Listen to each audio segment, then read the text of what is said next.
Hello everyone, welcome back to my channel. इस video में हम करेंगे क्लास 11 की पॉलिटिकल साइंस का चैप्टर नंबर 5 राइट्स जो हमारा चैप्टर है वो पीक पर है बिल्कुल। मतलब हमने आधे से ज़्यादा चैप्टर कंप्लीट कर लिया है और हम अब हमारा जो है ये लास्ट टॉपिक है राइट्स एंड रिस्पॉन्सिबिलिटीज़ का। इससे पहले हमने काफ़ी सारी चीज़ें पढ़ी, जैसे कि राइट्स क्या होते हैं, राइट्स आए कहाँ से हैं, लीगल राइट्स के बारे में पढ़ा और काइंड्स के बारे में पढ़ा। अब हम राइट्स और रिस्पॉन्सिबिलिटीज़ के बारे में पढ़ने जा रहे हैं। अगर आपको वो वीडियोस देखनी है तो उनका लिंक आपको डिस्क्रिप्शन बॉक्स में मिल जाएगा, ठीक है। Okay, let's start this topic, rights and responsibilities. Rights का मतलब तो आप सब जानते हैं, ठीक है। अब राइट्स एक तरीके की पावर भी होती है, ठीक है। तो आपने सुना होगा पावर्स कम्स विद रिस्पॉन्सिबिलिटी। जैसे गवर्नमेंट है तो गवर्नमेंट के पास क्या होती है, पावर होती है, ठीक है। तो अब पावर के साथ साथ रिस्पॉन्सिबिलिटी भी है गवर्नमेंट की, थोड़ी नहीं है, काफ़ी सारी रिस्पॉन्सिबिलिटीज़ हैं, ठीक है। ऐसे ही हमारे पास राइट्स हैं। राइट्स एक तरीके की पावर ही तो है, तो उसी तरीके से हमारी रिस्पॉन्सिबिलिटीज़ भी हैं।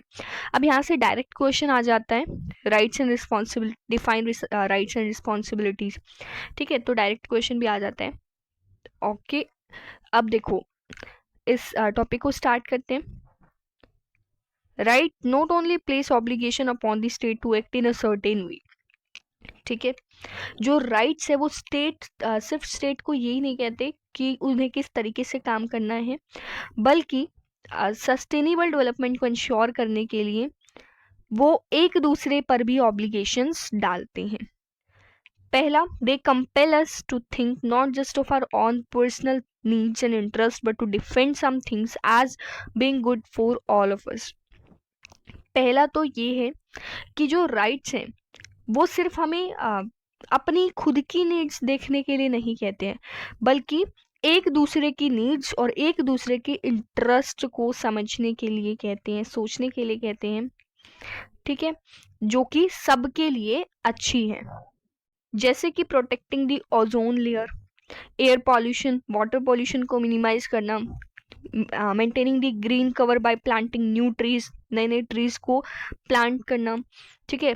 और फॉरेस्ट को जो है कट करने की जो प्रोसेस है उसको कम करना, इकोलॉजिकल बैलेंस बनाना, ये कुछ ऐसी चीज़ें हैं जो ज़रूरी हैं हम सब के लिए। तो ये क्या रिप्रेजेंट करती है, कॉमन गुड, सबके लिए समान अच्छाई, that we must act to protect for ourselves as well as for the future generations, जो हमें करनी चाहिए हम अपने आप को प्रोटेक्ट करने के लिए, साथ ही साथ फ्यूचर जनरेशंस को प्रोटेक्ट करने के लिए, ठीक है। क्लीन वर्ल्ड हमें बनाना होगा, safe and clean world without which they can not lead a reasonable good life, जिनके बिना ना तो हम ना ही फ्यूचर जनरेशन जी सकती है, ठीक है। सेकेंडली, दूसरी बात हम देखते हैं। पहले में हमने देखा कॉमन गुड के बारे में, ठीक है। अब हम सेकेंडली हम क्या कह रहे हैं, they require that I respect the rights of others. अब राइट्स क्या कहते हैं कि जैसे हम हैं तो हमें दूसरों के राइट्स की भी रिस्पेक्ट करनी चाहिए।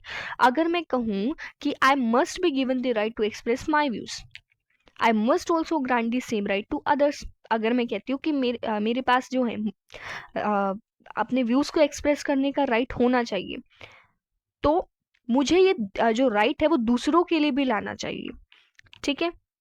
क्योंकि हम सारे ह्यूमन बींग्स हैं and we all are same, and if I don't want others to interfere in the choices I make, the dress I wear, अगर मैं नहीं चाहती कि कोई मेरी चॉइसेस में इंटरफेयर करे या फिर ड्रेस में इंटरफेयर करे, आई वियर और दी म्यूज़िक, जिस तरीके का म्यूज़िक सुनती हूँ उसमें कोई इंटरफेयर करे, I must refrain from interfering in the choices that others make.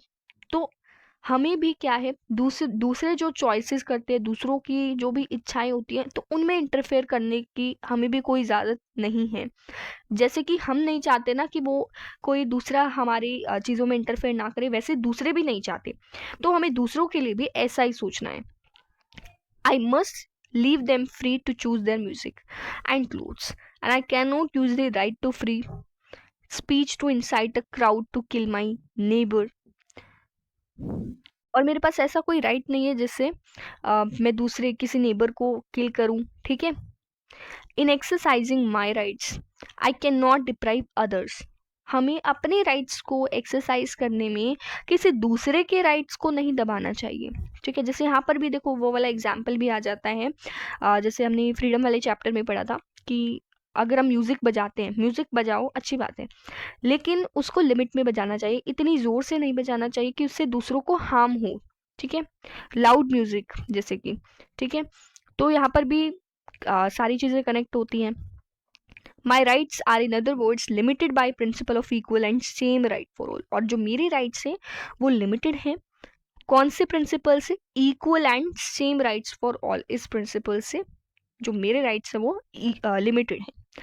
ठीक है, यहाँ पर हमने क्या पढ़ा कि जैसा हमारे लिए है वैसा ही सामने वाले के लिए भी है। ठीक है, थर्डली हम पढ़ते हैं हमें अपने राइट्स को बैलेंस करना चाहिए जब वो कॉन्फ्लिक्ट में आ जाते हैं। जैसे कि मेरा right to freedom of expression है, तो हमें वो बेफजूल की पिक्चर्स जो है, किसी की भी पिक्चर्स जो है उसको क्लिक करने के लिए हमें कोई परमिशन नहीं देता है किसी के भी घर में जाके उसकी ऐसे पिक्चर्स क्लिक करने के लिए। और फिर पिक्चर्स तो क्लिक कर रहे, साथ ही उन्हें क्या करे, इंटरनेट पर भी पोस्ट कर देते हैं। तो ये क्या है? राइट टू प्राइवेसी का वायोलेशन है। ठीक है, तो इस राइट हमें मिल रहे हैं बट हमें उनको बैलेंस करके रखना चाहिए। फोर्थली क्या है कि सिटीजन्स जो हैं वो एक्टिव होने चाहिए, सिटीजन्स जो हैं वो सतर्क रहने चाहिए about the limitations which may be placed on their rights, कि कितनी लिमिट, जैसे राइट्स हैं, अगर ज़्यादा राइट्स पर लिमिटेशंस डाल दी जाती है और सिटीजन्स चुप रहते हैं, सो इट्स नॉट गुड। ठीक है, अगर सिटीजन्स के राइट्स को वायलेशन हो रहा है तो सिटीजन्स को सतर्क रहना होगा। A currently debated topic concerned the increased restrictions which many government are imposing on civil liberties. अब एक करंटली डिबेट चल रही है किस टॉपिक पर? Increase restrictions. ठीक है, अब गवर्नमेंट क्या कर देती है, कोई कोई गवर्नमेंट ऐसी होती है जो रेस्ट्रिक्शन, ज़्यादा से ज़्यादा रेस्ट्रिक्शंस यानी कि रुकावटें लगा देती हैं लोगों की सिविल लिबर्टीज़ पर, लोगों की आज़ादी पर, ये कहकर कि ये नेशनल सिक्योरिटी है। तो लोगों को इस मामले में सतर्क रहना चाहिए। Protecting national security may be defended as necessary for safeguarding the rights and wellbeing of the citizens. National security को प्रोटेक्ट करना भी उतना ही ज़रूरी है जितना ज़रूरी लोगों के राइट्स को प्रोटेक्ट करना है, लोगों के वेलबींग को प्रोटेक्ट करना है। But at what point could the restrictions imposed as necessary for security themselves become a threat to right of people? But किस पॉइंट पर, कौन से पॉइंट पर जो रेस्ट्रिक्शंस इम्पोज किए जाते हैं वो ज़रूरी हो जाते हैं सिक्योरिटी के लिए, लेकिन वो लोगों के लिए थ्रेट हो जाते हैं। गवर्नमेंट कहती है कि सिक्योरिटी के लिए रेस्ट्रिक्शंस लगाए गए हैं बट वो लोगों के लिए तो थ्रेट हो जाते हैं। Should a country facing the threat of terrorist bombing be allowed to curtail the liberty of citizens? क्या ऐसा होना चाहिए कि कोई भी कंट्री जो है वहाँ पर टेररिस्ट अटैक हो रहे हैं, बॉम्ब्स वगैरह गिराए जा रहे हैं, तो वो जो है सिटीजन्स की लिबर्टी को कर्टेल करने के लिए उनको अलो करना चाहिए, मतलब उनकी लिबर्टी को छीनने के लिए उनको अलो करना चाहिए? बिल्कुल भी नहीं। ऐसे तो लोगों में डर पैदा हो जाएगा। तो यही बात इसमें कही जा रही है कि लोगों को बहुत एक्टिव रहने की ज़रूरत है, लोगों को अपने राइट के बारे में पता होना चाहिए। Should it be allowed to arrest people on mere suspicion? क्या किसी को बिना बताए ही उस पीपल को अरेस्ट कर लेना चाहिए? ठीक है, हमारे पास राइट है भाई, अगर कोई हमें अरेस्ट करे तो हमारे पास राइट है पूछने का कि किस बेसिस पर हमें अरेस्ट किया जा रहा है। Should it be allowed to intercept their mail और tap their phones? Should it be allowed to use torture to extract confession? तो इसी तरीके के यहाँ पर एग्जाम्पल्स दिए गए हैं कि हमारे पास, मतलब मेन इसमें मुद्दा क्या है कि सिटीजन्स को विजिलेंट होना है। अब ऐसी सिचुएशन में, in such situation the question to ask is whether the person concerned poses an imminent threat to society, कि लोगों के लिए क्या ये थ्रेट बन रहा है। Even arrested person should be allowed to legal counsel and opportunity to present their case before a magistrate or court of law. ठीक है, जो अरेस्टेड पर्सन होता है ना उसके पास भी ये राइट होता है कि उसके पास अपॉर्चुनिटी हो, केस जो भी उसके ऊपर केस चल रहा है तो कोर्ट में मजिस्ट्रेट के सामने प्रेजेंट होने की भी उसके पास अपॉर्चुनिटी मिलनी चाहिए, उसके पास भी है राइट, अरेस्टेड पर्सन के पास भी राइट है।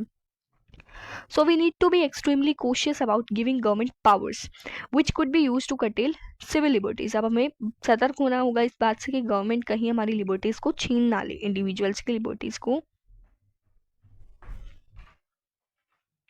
और कहीं जो गवर्नमेंट्स की जो पावर्स हैं तो वो इंडिविजुअल्स की लिबर्टीज जो है उसको छीनने के लिए अपनी पावर्स का मिसयूज ना कर दे।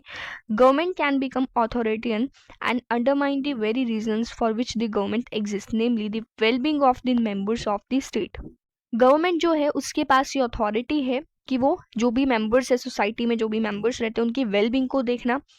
And even though rights can never be absolute, we need to be vigilant in protecting our rights and those of others, for they form the basis of a democratic society. ठीक है, तो इसलिए rights को हमें जो है citizens को vigilant होना काफ़ी इंपॉर्टेंट है ताकि राइट्स जो उनका वायलेशन ना हो। ठीक है, तो इस टॉपिक में हमने 4 चीज़ें पढ़ी। ठीक है, जिसमें हमने ग्रेटर गुड जैसी चीज़ें पढ़ी। हमने देखा कि जैसा हमारे लिए जो राइट है वो सामने वाले के लिए भी होना चाहिए। आई होप आप सबको ये टॉपिक समझ में आ गया होगा। फिर भी अगर कोई भी डाउट है तो आप कमेंट करके पूछ सकते हैं। Thank you.